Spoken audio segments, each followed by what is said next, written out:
Hola, muy buenos días. Yo quiero saber si aquí ha venido alguien y para saber si ha venido alguien necesito un fuerte aplauso para este encuentro feminista a la de 3, 1, 2 y... Bien, bien.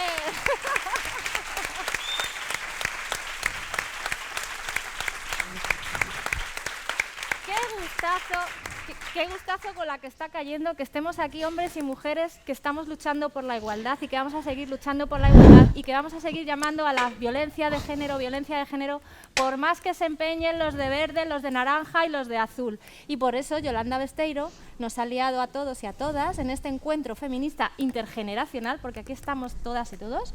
Y Yolanda, vamos a dar la bienvenida porque eres la presidenta, porque eres la que nos ha liado en todo esto y porque hemos hecho este encuentro en un momento como el de ahora. Cuéntanos.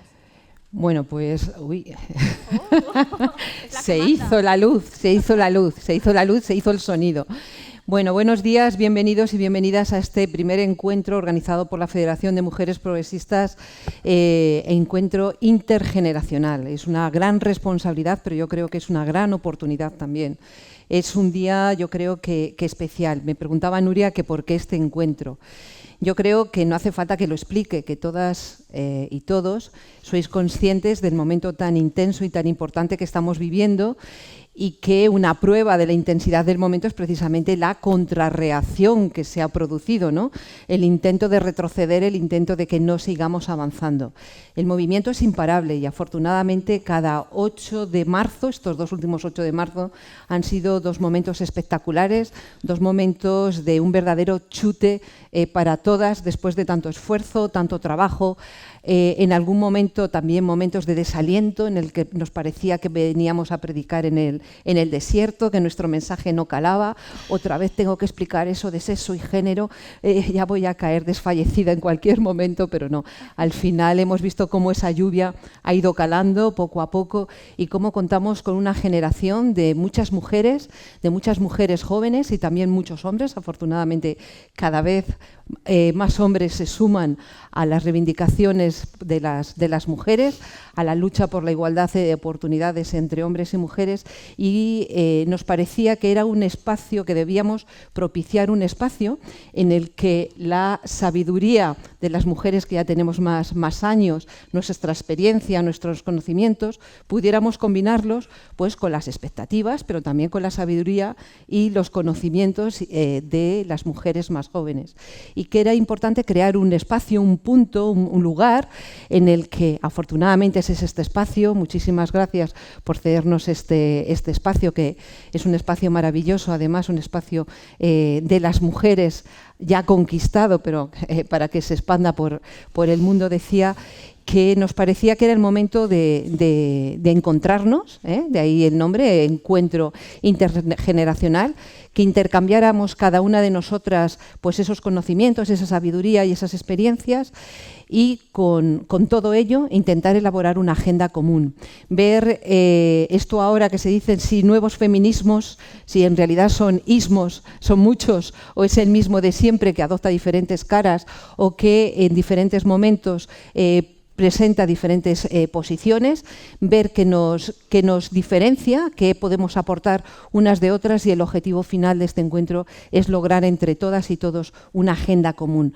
Eso de intentar las agendas superadas, ¿no? Ahora que estamos hablando de la cuarta ola, hemos tenido hace muy poco tiempo, la semana pasada, una reunión en la Federación en la que hablábamos precisamente de las diferentes agendas de las distintas olas y estábamos comprobando como muchas partes de la agenda ya de la primera ola, ¿no? Cuando se luchaba ya por la brecha salarial o contra las violencias, etcétera, como todavía hay una parte importantísima que se va sucediendo y que no se ha conseguido, pero sí que hay otras partes que las hemos conseguido. Bueno, pues de eso se trata, ver en qué momento nos encontramos, Nuria, ver qué nos queda por conseguir y sobre todo diseñar una agenda conjunta y paralelamente con la agenda, acciones también conjuntas para continuar avanzando, porque desde luego pese a muchos intentos por parte de muchos y desgraciadamente de algunas muchas, el movimiento es imparable y más pronto que tarde algún día entonaremos que por fin se ha alcanzado la igualdad. Pues muchísimas gracias, vamos a darle un fuerte aplauso, por favor. Y ¿se me oye bien? No, no se te oye. No se me oye nada, voy a gritar. Déjame. ¿Se me oye ahora? Sí. Ahora. Mejor, Bueno, sí. hablamos aquí que nos encanta que se unan a la lucha feminista los hombres, porque no es de ir contra los hombres, sino que los hombres se suben con nosotras. Y tenemos aquí a un hombre con un nombre y un apellido un tanto que Juan de Dios, oye, mira tú que vaya... Pero que gracias a los milagros que él obra cada día estamos en este espacio. Es un espacio de mujeres, Madrid, donde se da apoyo y donde se obra el milagro, porque se reconstruye el alma de muchísimas mujeres que pasan por este centro, mujeres que están al borde de la muerte en el día a día, pero no solamente hablo de la muerte física, sino de la muerte emocional. Y eso lo hace Juan de Dios, un hombre, y vamos a darle también un fuerte aplauso y que nos dé unas pequeñas palabras.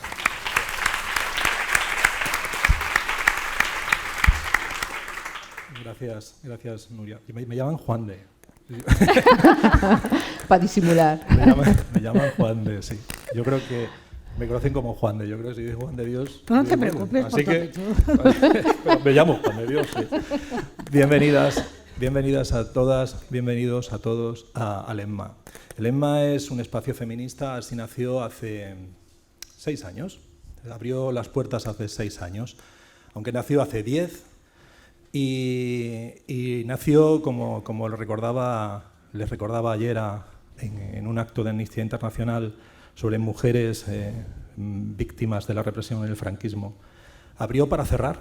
Esa es su historia, porque llegó la crisis económica.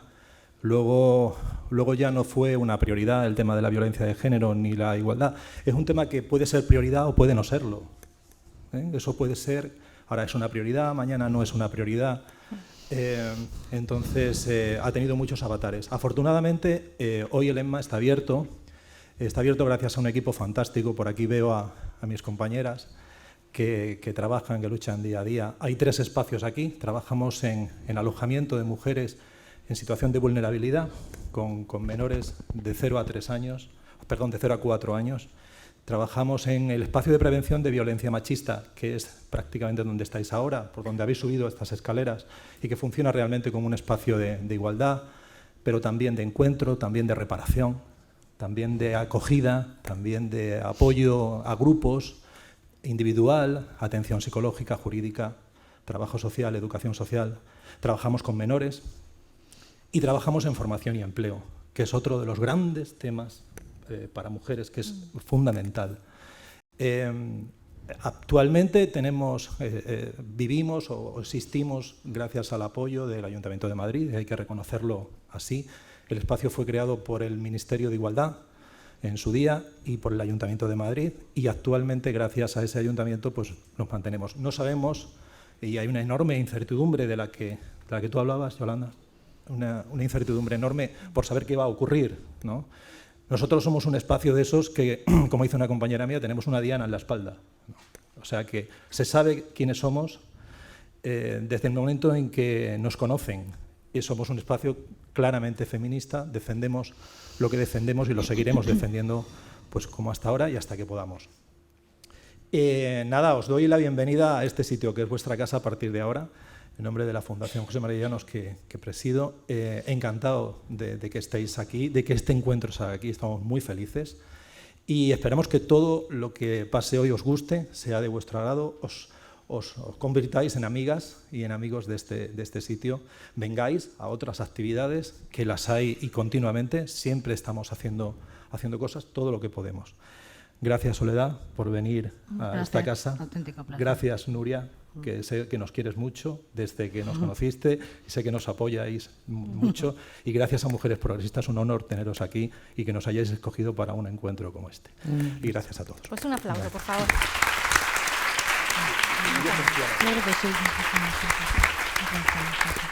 Y aquí llega la terremoto Soledad Murillo. ¿Yo qué os voy a decir? De una mujer Bueno, que está donde tiene que estar, que no se ha movido pero ni un centímetro, porque sabe que moverse de ahí es que vengan los que quieren venir a quitarnos este espacio, que no nos va a quitar nadie por más que se empeñen. Claro, sí, Soledad, ¿qué les decimos? Pobrecitos míos. Si se piensan que somos débiles, nos levantamos las veces que haga falta. me está diciendo que diga algo al ayuntamiento que sea constitucional. Sí, por favor, dile.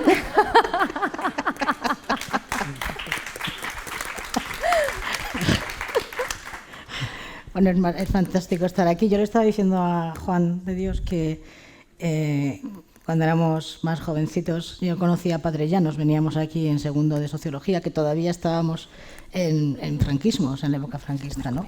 Y estoy segura, además, que este barrio se ha impregnado mucho de la lucha, al final es una red. Y trabajar en red es lo único que nos va a permitir resistir, ¿no? Hay frentes que nos preocupan, por ejemplo, cada vez está creciendo mucho más en consistencia y en formas de validación el concepto de ideología de género. Es un concepto que lo están utilizando gobiernos y lo están utilizando también en Naciones Unidas aquellos grupos que corrigen género y ponen ideología de género, o el hecho de que tengamos que afrontar, tener agendas separadas, LGTBI e igualdad. Yo voy a hablar de estas dos cosas pequeñitas, de estas formas porque creo que nos tenemos que afrontarlo desde un discurso muy pragmático y muy solvente. ¿En qué sentido lo digo? Si estás en una reunión de Naciones Unidas y están diciendo que en vez de hablar de género hables de mujeres y niñas, esto no es un acto de gracia, esto es precisamente el eliminar el género como categoría de análisis para todos los estudios académicos que sabéis que existen y de manera muy solvente, pero también implica que no van a trabajar el género como una categoría que sea opresora, ¿no? El Convenio de Estambul, que es un tratado valiente donde los haya, está planteando que género no es solamente un tema de derechos humanos, va más allá. Es una situación de riesgo. Es lo que más me gusta del Convenio de Estambul, es que a partir de esa definición en el preámbulo empieza a analizar el resto. Con lo cual es una apelación a lo que siempre se planteó desde el feminismo más exigente, ¿no? El feminismo de la igualdad, hablar de individuos, hablar precisamente de individuación más que de géneros. Y eso nos da una enorme ventaja, ¿no? Nos da la ventaja de que si el Convenio de Estambul está diciendo que género es una situación de riesgo, es porque utilizar esa categoría como forma de comportamiento y de conducta te habilita para considerar a otro sujeto quitándole la parte humana de tu propiedad y desfigurarlo hasta devastarlo a base de violencias, ¿no? Por eso el Convenio de Estambul es un tratado internacional que vuelve a colocar el género como algo fundamental. Pero es que además tenemos la maravillosa Agenda 2030, que estamos todo el día hablando de la Agenda 2030, donde vuelve a decir que no es que el concepto de género sea un derecho humano, que es la condición indispensable para la sostenibilidad. Es decir, ya no es un acto de gracia de esto es por justicia, nos lo merecemos todos, somos la mitad del cielo, que en España no somos la mitad del cielo, está muy bien para Confucio, pero aquí no somos el 51%. O sea, ni mitad de cielo, pero no estamos para poemas. Somos el 51%, es decir, somos mayorías. Desde este sentido, la reacción a ideología de género, no creo que debamos de gastarnos mucho sabiendo que es un discurso eclesiástico, pues muy bien. O sea, es decir, se basa en el derecho natural, no en el derecho positivo, por lo tanto la Iglesia tiene toda la legitimidad para apelar a la ideología de género. Toda. Lo que no tiene ninguna legitimidad son los poderes públicos.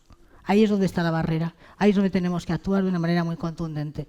Porque los poderes públicos no pueden apelar a la ideología de género como instrumento o estrategia para devaluar las políticas feministas y el movimiento feminista como movimiento de emancipación político. ¿Por qué digo político? Porque está en la vida pública y porque lo personal es político. Por eso digo político. Entonces, la forma de devaluar es una forma que tiene que encontrarse con un movimiento. Yo creo que tenemos que ser muy optimistas porque tú decías antes una cosa muy importante, es decir, los derechos pueden retroceder, pero la agenda, por más que los gobiernos la tengan, es decir, en el año 2004-2008 hicimos dos leyes, las cuales no se han aplicado, pero por más que el gobierno la tenga, lo importante es el movimiento feminista en las calles, porque ese movimiento feminista en las calles es lo que hace irreversible la lucha. Es decir, hace inaceptable, convierte en algo que no tiene ningún fundamento y ninguna racionalización. Por ello, los propios partidos que tienen nombre de diccionario, que han corregido a un miembro importante, porque tiene un cargo político relevante en una comunidad autónoma, han corregido porque no quieren traspasar esa medida que es que estamos cada día de manera mucho más intransigente en términos de derechos personales, tanto mujeres mayores, mujeres más jóvenes, porque no queremos dar una marcha atrás. Entonces, ideología de género, lo que hay que plantear directamente es, ¿vale? ¿Es un discurso eclesiástico o no? Pero en los poderes públicos No vamos a hacernos intérpretes y hermeneutas de lo que significa para la Iglesia. En los poderes públicos no puede entrar, porque la ideología de género se basa en dos frentes contra los derechos sexuales y reproductivos. Pero me preocupa mucho más que la PNUD, ya no es el Vaticano, la PNUD hable de desierto demográfico, invierno demográfico, reto demográfico, todo lo demográfico, sin mencionar derechos sexuales y reproductivos. Es decir, mientras estamos con la Iglesia está con lo suyo, pero mientras estamos con la Iglesia, agencias como PNUD está hablando del reto demográfico, sin mencionar derechos sexuales y reproductivos. Se ha quitado de la agenda de CSV derechos sexuales y reproductivos. Se están quitando de las agendas derechos sexuales y reproductivos. Y se está utilizando el género de una manera menos grosera, menos teológica, menos evidente, como es el plantear que la agenda LGTBI y la agenda de igualdad tienen que ser una misma agenda. Nosotras podemos enfrascarnos en discusiones donde, y digo enfrascarnos porque lleva mucha energía, en discusiones donde no tenemos la confianza en que el otro va a entender nuestras razones, por más que apelemos a la genealogía, a la cantidad de teoría, de posiciones, de luchas, porque no lo va a entender, porque no lo quiere entender. Creo que es mucho más importante jugar en el código de la práctica, del pragmatismo, ¿no? Y yo he estado en Nueva York y cuando estoy hablando con Finlandia, que lo tiene absolutamente, es una agenda única, o con Argentina, donde la ministra va a promover el siguiente encuentro, Pekín +25, decía que era una única agenda. Y la forma de convencerles de que no era una única agenda, que es lo que quiero, convencer al otro, no me interesa otra cosa que entiendan las ventajas que existen de separar agendas, es que precisamente nosotros lo hemos hecho como gobierno. Si nosotros tenemos una dirección de igualdad de trato que es sobre etnia, sobre raza, toda la discriminación, pero también tenemos una subdirección de diversidad sexual, ¿no?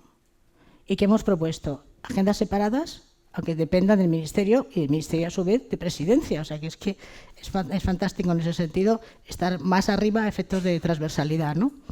Porque si tú tienes una agenda separada significa que yo quiero un consejo de participación LGTBI, porque ya tengo un consejo de participación de la mujer, con lo cual voy a obligar a los sindicatos y a las empresas a que formen parte de ese consejo desde una reflexión previa y desde aquellas personas que tengan medidas claras con el LGTBI. Con lo cual, nosotras deberíamos salir del concepto de diversidad porque somos el 51%, aunque todavía no lo veamos reflejados en diversidad. Y dos, los fondos estructurales europeos no pueden ir a una única agenda porque entonces desvirtúan y además estamos repartiendo lo que siempre repartimos, la escasez, pero con menos organización interna, porque el lobby LGTBI es un lobby muy bien organizado a efectos de derechos. Yo todavía recuerdo la ley del año 2005, 13/2005, donde el matrimonio igualitario tenía muchísimos detractores, sobre todo por parte de los que defienden la ideología de género, pero era su papel. Pero lo importante es que en las encuestas nos daban una aceptación del 78%. Eso era lo fundamental. O sea, la sociedad civil tiene la enorme capacidad de no habilitar discursos regresivos. Y la tiene, porque su vida cotidiana está permanentemente sabiendo que ni tenemos una fijeza en nuestras relaciones afectivas, ni tenemos una fijeza tampoco en nuestros deseos sexuales. Podemos también cambiar de deseos sexuales, como se está viendo. No tenemos una fijeza, excepto la fijeza que da la filiación entre madres, padres, hijos e hijas. El resto de las relaciones son flexibles. Y eso genera una enorme capacidad para exigir que nadie nos involucione en aras a un discurso regresivo. Entonces, separar agendas significa separemos fondos, hagamos más fuerte la agenda del LGTBI. Estoy hablando de administración pública, no estoy hablando, ¿entendéis? Pero si juntamos agendas y empezamos a decir, no es lo mismo, bien, pues esas peleas las perdemos. Las perdemos en contextos donde se negocian pactos importantes como Naciones Unidas o pactos importantes como la Unión Europea a la hora de fondos. La igualdad en la Unión Europea está con justicia, ciudadanía y diversidad. A mí lo que me interesa, mi pelea ahora, hasta que se constituya, que es el 1 de junio, y luego el 1 de julio se constituyen los grupos de la Unión Europea y el 4 lo que son los gobiernos, es que precisamente igualdad pase a la dirección, o sea, al Consejo de Estado, para que esté como política transversal y no estemos siempre pensando las mujeres como mujeres como un colectivo de especiales dificultades, porque ni somos especiales, ni somos un colectivo, y lejos de ser personas con especiales dificultades, facilitamos la vida a todos los que conviven con nosotras, y los que no conviven también, a todos. Por eso creo que es muy importante que una agenda tenga una parte práctica, un horizonte de consecución de objetivos. Lo considero clave. O sea, cuando he estado discutiendo en Naciones Unidas con aquellos que hablan de ideología de género, ya he hablado del concepto de justicia, puesto que a ellos les faltaba llevar aquí un gorro de opusdei.com. Y es lo que me importaba, era hablar del concepto de justicia, es decir, si en su país, en mí, de ella y ella somos mayoría de población, ¿cómo es posible que todavía se pidan símbolos, porque llevan velos y llevan muchísimas más símbolos de pertenencia al grupo? Soy la que representa el honor del grupo, si soy gitana represento el honor del grupo, si soy musulmana represento el honor del grupo, si soy española también represento el honor del grupo, sobre todo para muchos jueces. Si represento siempre el honor del grupo, ¿cómo es posible que el grupo no me conceda el poder de tomar decisiones en otros espacios donde hay empoderamiento? Entonces, esto se trata de ser intransigente en los discursos, pero muy eficiente en las consecuciones de... Y Soledad, cuando no bastan las palabras, porque el feminismo es la revolución pacífica que no ha dejado nunca una gota de sangre, por más que intenten volver el discurso. ¿Qué hacemos cuando las palabras les entran por aquí directamente? No vamos a discutir con alguien que no sea un interlocutor valioso. Eso para empezar. No vamos a concederle a alguien el concepto de...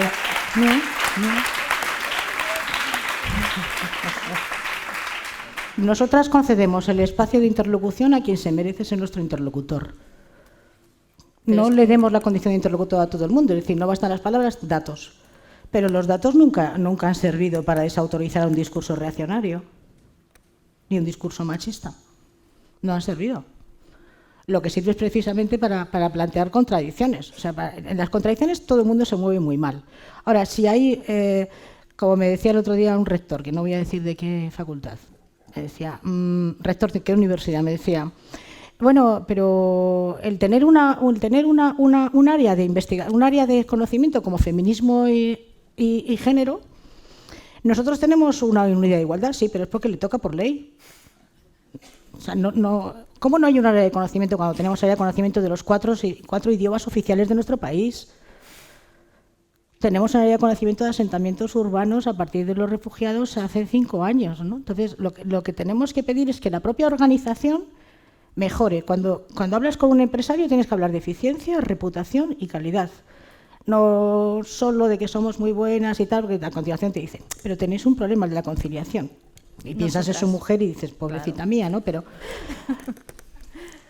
en el momento que te colocan como problema hay que hablar de aportaciones. O sea, pero sin desgastarte. O sea, cuando tienes un interlocutor que no quiere entrar en el código del razonamiento, sino en el perjuicio, que perjuicio sabéis que no admite argumentación, tú te retiras, tú no estás ahí. Y con estos interlocutores que te cogen la baja así porque oyes de repente... ¿Quién se coge la baja? ¡Ay, estos jueces! Estos jueces. El nombre del diccionario, el Tribunal ¿no? Supremo ha sido fantástico en la sentencia. La Audiencia Nacional de Navarra tiene un problema. Muy gordo. Tiene un problema, no podemos inocular un virus de estos que... Bueno, estos... tiene un problema y el Tribunal Supremo no es porque sí, o sea, pero también tampoco es casualidad que precisamente sea una mujer, una jurista, quien haya planteado las 10 violaciones. Pero ha sido importantísimo la movilización en la calle. Yolanda, ahora que dicen que nosotras que no hemos cambiado la decisión judicial, la hemos cambiado. Sí, yo creo que el papel que hemos, cuando nos organizamos, aunque sea de esta manera como nos organizamos las mujeres, ¿no? Menos disciplinadas y menos coordinadas de lo que desde fuera parece, pues la verdad es que el resultado ahí lo tenemos, ¿no? Decía Soledad que la Audiencia de Navarra tiene un problema, tiene un problema serio.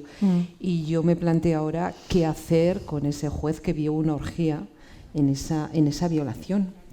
Porque, vamos a ver, ese juez, bajo mi punto de vista, no está habilitado para seguir pronunciándose sobre o juzgando casos de violencia sexual, al menos sexual.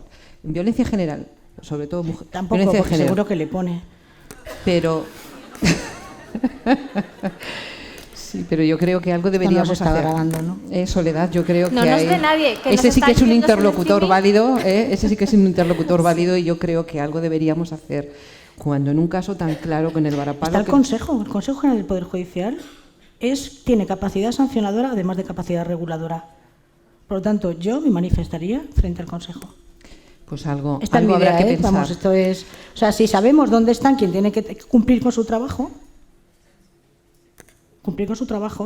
el Consejo General del Poder Judicial, lo tenéis en la página web, entráis y lo veis. Capacidad sancionadora, capacidad reguladora. Capacidad sancionadora con sentencias como esta, ¿no? Pero es cierto que ahí se dio también una circunstancia cuando el ministro Català dijo que, incluso lo dijo públicamente, lo cual es muy valiente por su parte. Yo creo que cuando alguien en una posición de poder reconoce que hay un problema, oye, es una... Yo desde luego, cuando le he visto en un acto, le he felicitado. Pero ¿qué hicieron? En el momento es como un tablero, o sea, la realidad siempre es muy... Hay que mirar el tablero entero, no tu ficha, ¿no? Entonces, cuando el ministro Català dice que es un juez que habría que meditar mucho porque ha convertido su voto particular en un ejercicio de interpretación libre, que dice eso, se une corporativamente los únicos funcionarios que no están sometidos a evaluación, son los jueces. Juan, tengo una pregunta para ti y vamos a concluir ya que se nos pasa el tiempo volando. Tú que tienes esa mirada cada día en esas mujeres que están pasándolo tan mal, ¿cómo nos ven al resto? Porque las estamos pidiendo continuamente que sean las valientes y cuando dan el paso se encuentran con muchísima soledad. A ver, nosotros trabajamos con todas las mujeres. Quiero decir que nosotros actuamos con mujeres que sufren violencia de género y que no. Trabajamos con mujeres que están en situación de vulnerabilidad y que no.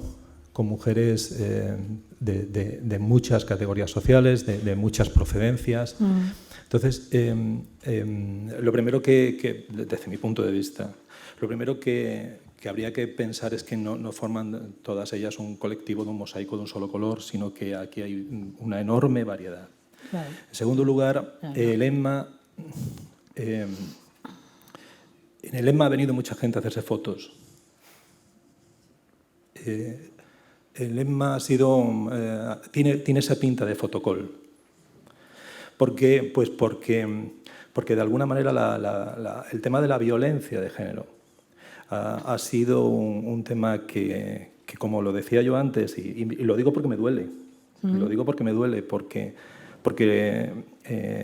ha tenido su proyección mediática, y esa proyección mediática que ha sensibilizado a tantas personas y que el día 8 de marzo llena las calles, también debería haber llenado las urnas, pero llenó la calle. Ese momento se lo quiere apropiar mucha gente. Además, todo el mundo cree que puede. O sea, todo el mundo puede ser feminista. De pronto, todo el mundo por aquí pasa y es feminista. O sea, Ahora bien, nosotros contamos cuáles son nuestras necesidades y cuáles son las necesidades de estas personas. Esas necesidades son importantes y son costosas. Es decir, encontrar empleo, vivienda, apoyo psicológico, jurídico, eso es costoso. El Estado de Derecho sabe que eso es costoso. Hacerlo bien es costoso. Y bueno, pues peleamos por hacerlo con calidad. Esto no siempre es muy bien comprendido. Y piensan que de alguna manera cuando se abre una casa, ¿no? O cuando se abre un recurso, esto tiene que producir rápidamente resultados, ¿no? Los resultados son muy a largo plazo. Una recuperación, mis compañeras que están aquí, hay compañeras psicólogas que estoy viendo, compañeras de trabajo social, saben que esto es un trabajo enormemente largo, costoso y difícil, ¿no? Esto tampoco se percibe. tampoco se percibe, porque los planes sociales son de inmediatez, todo lleva un ritmo diferente al que la situación requiere. Y los números son escalofriantes. Y no voy a hablar de números, pero los números son enormemente escalofriantes. Nosotros estamos sorprendidas, mis compañeras están sorprendidas. Y como además se une el género al tema de la exclusión social, pues entonces se piensa que efectivamente, como estamos en el pozo del tío Raimundo, pues esto es una cuestión del pozo del tío Raimundo. Y como además tenemos una población gitana, pues esto es una población, pues claro, pues todo encaja en el estereotipo, que como tú decías, no necesita ninguna argumentación. ¿no? Entonces entramos en los estereotipos y peleamos contra los estereotipos, yo creo que continuamente, ¿no?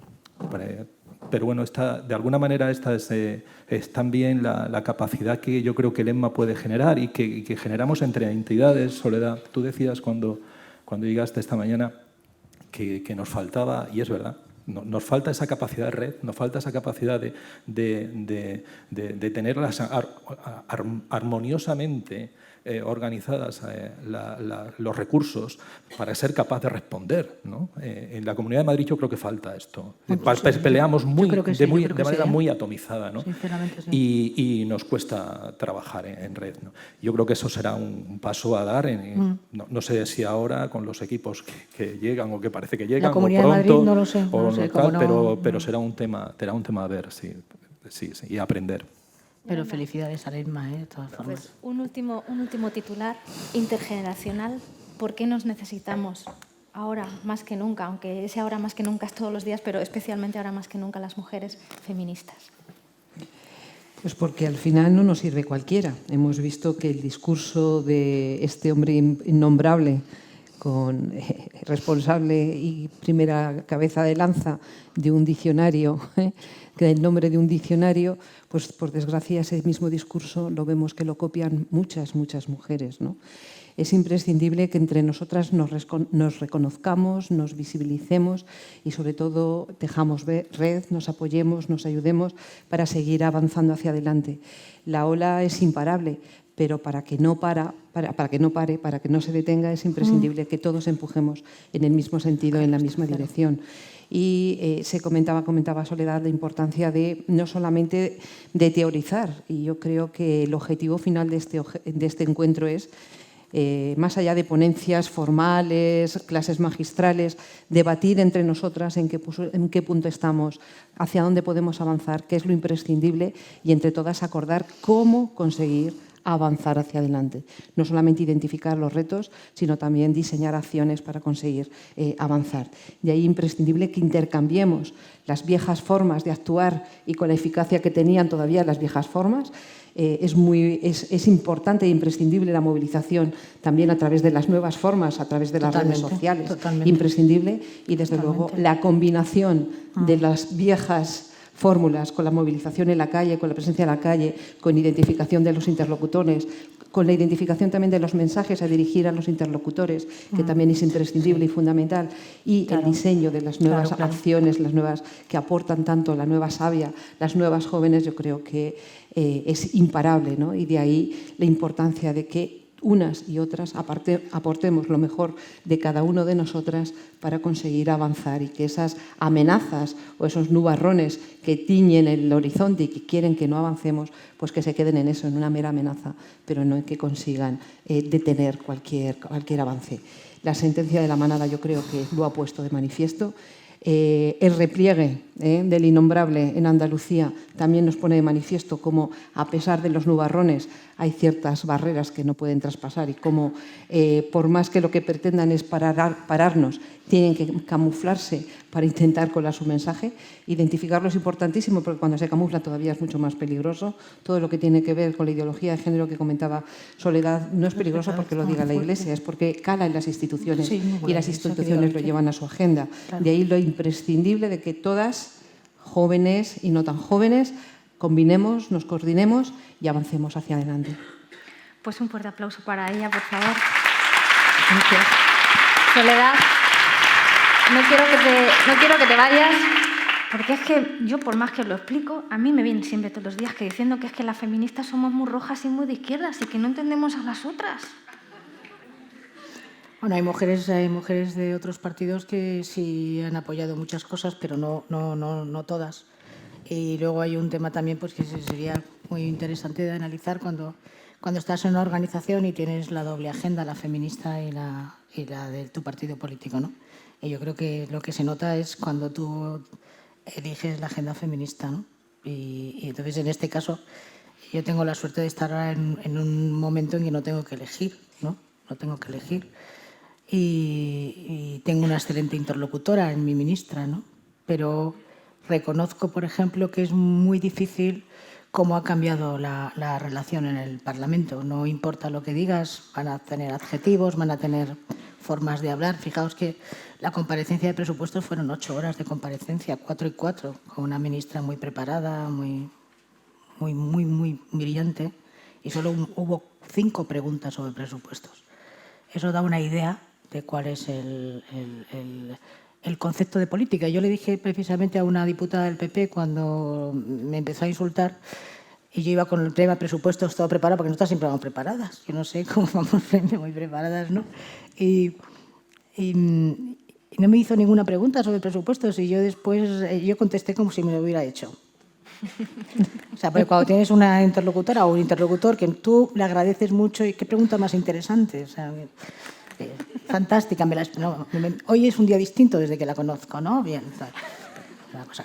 Y la contesté, y entonces ella me dijo, es una diputada importante en el Partido Popular, me dijo, es que ya sabes lo que es la política. No, la política no es esto.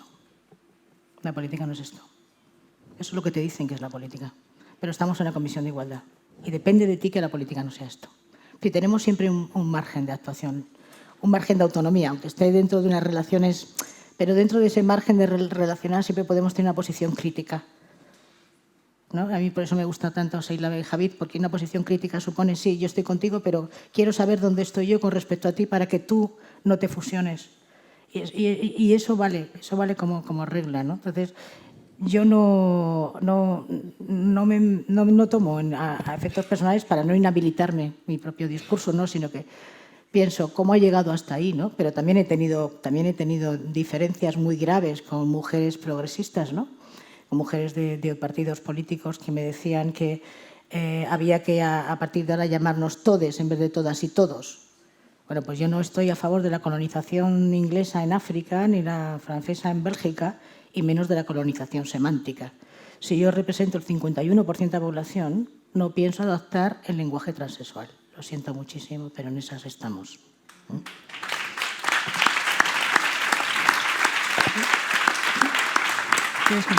Y acabo contigo, Juan de. Como hombre, ¿el feminismo es? Como hombre, el feminismo es una mirada, una forma de entender la convivencia, la vida, la paz, la solidaridad y la convivencia democrática. No hay convivencia democrática sin esa mirada. Pues gracias. Un fuerte aplauso a los tres. Muchísimas gracias.